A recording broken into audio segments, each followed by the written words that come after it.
Hello everyone, bringing you a video today looking at something which was covered briefly in the Mannequin of the Month video for this month. We're going to be looking at it in a bit more detail, and that is the Mark VI ballistic nylon helmet adapted for anti-riot use with a visor and nape protector. That's what we're going to have a look at in a bit more detail in this video. We'll look at how the visor and this nape protector fit onto the helmet and how the helmet has to be adapted in order to be used in this role. That's what we're going to have a look at now. So hopefully it's clear from looking at this that this is indeed a Mark VI helmet. It does look rather different with the visor fitted, but the basic helmet itself is a standard Mark VI.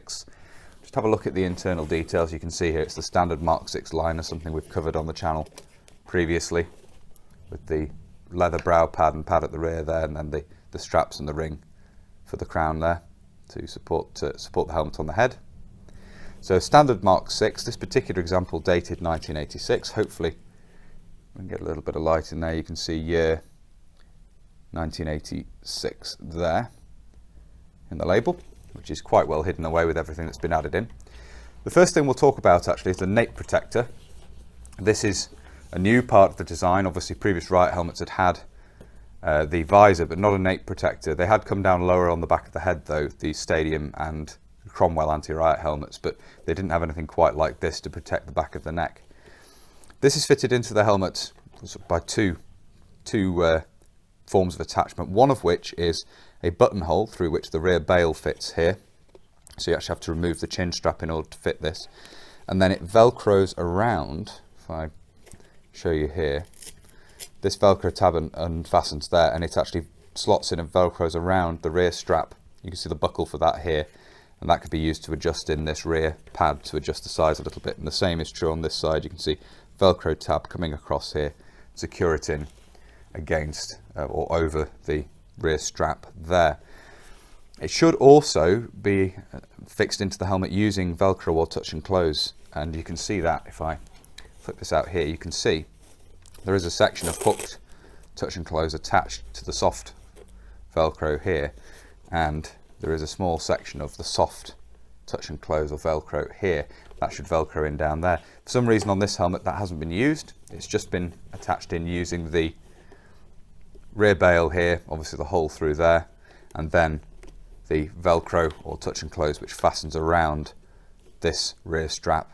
The nape protector itself is this padded construction here, sort of foam stitched into a cloth cover with a metal wire around the edge here that allows you to form this, and it obviously gives some stiffening to it, but allows you to mould it and shape it around the back of the neck to make it a bit more comfortable. This is a feature of police anti-riot gear around this time. Police anti-riot helmets had nape protectors to protect the back of the neck from blows, and this is an advance on the previous anti-riot kit provided for the British Army, having this added on to the Mark VI helmet. So that's the nape protector. The next thing to look at is the visor itself. This does require modification to the Mark VI in order to fit, but when removed, the Mark VI can just return to its normal purpose, as I say. The brackets remain on the side, but nevertheless, the helmet itself can then be used as a combat helmet again. The visor itself is made of clear perspex, as you can see. You have this sort of valance piece at the top here, which is made of a soft plastic, which if we rock the visor all the way down, you can see how that fits around the helmet here and stops things dropping down behind the visor. Another advance on the previous designs is that this actually locks in place. You can hear the click there. When it pops up to the top, it's then somewhat locked in place, so it's not going to just drop down under gravity. Something actually mentioned in the Mannequin of the Month video, which featured this recently.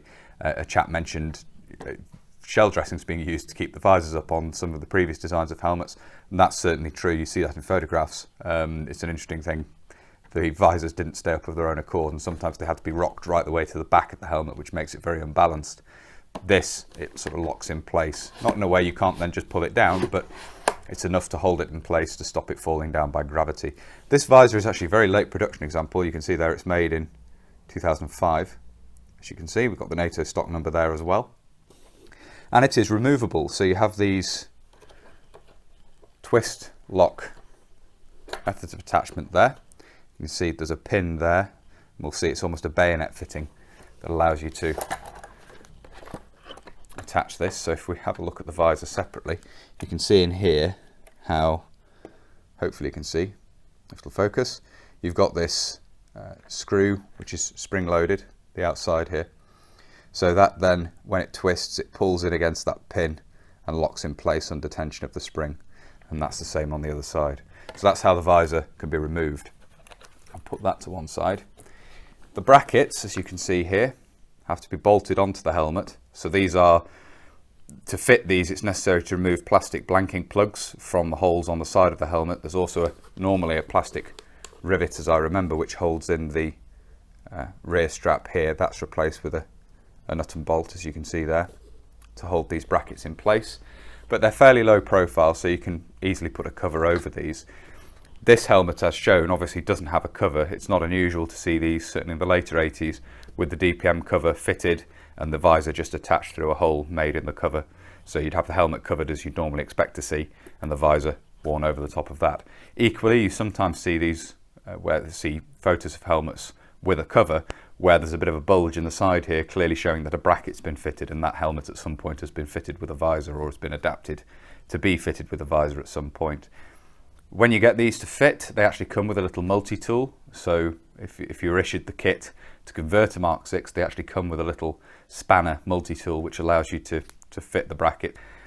You have two little screws there which help to attach this to the side, and as I say, you can see the pin through the centre of the bracket there, which that locking catch basically grips onto, and then under tension turns and pulls the visor tight to the side of the helmet. And obviously you have the mechanism here as well, using this system, which means that the visor locks in position when it's up, and then obviously just enough that it won't fall down under gravity, and then it can be easily pulled down when required.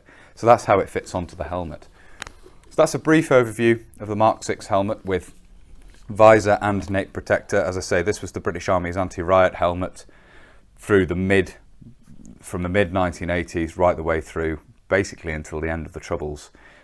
The Mark 6 fitted with the nape protector and the visor.